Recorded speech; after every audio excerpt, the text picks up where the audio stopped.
ఒక్కసారి చంద్రబాబు నాయుడు గారు ఏం మాట్లాడుతున్నారు వినండి. 18 నెలలు ఈ రాష్ట్రం ఏమవుతుందని అందరూ ఆలోచించారు. ఏమవుతుంది అని ఆలోచించిన వాళ్ళందరికీ సమాధానం 18 నెలల్లో చెప్పాం.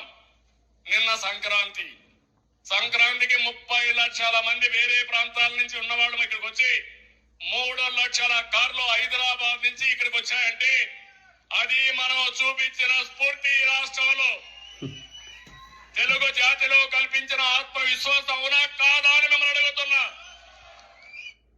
సంక్రాంతి పండగకి 30 లక్షల మంది మన రాష్ట్రం వాళ్ళు, వివిధ రాష్ట్రాల్లో ఉపాధి పొందుతున్న వాళ్ళు మన రాష్ట్రానికి వస్తే అది స్ఫూర్తి అంట, ఆత్మవిశ్వాసం అంట. మన దగ్గర ఉపాధి కల్పిస్తే అది స్ఫూర్తి, అది ఆత్మవిశ్వాసం. 12 సంవత్సరాలు ఇంది స్టేట్ డివైడ్ అయ్యి, అందులో 7 సంవత్సరాలు మీరే పరిపాలించారు. ఇప్పటికి కూడా మన దగ్గర ఉపాధి అవకాశాలు కల్పించకుండా మీరు స్ఫూర్తి అని చెప్పి పక్క రాష్ట్రం ఉన్న వాళ్ళు మన రాష్ట్రంకి వస్తే అది అంటారా?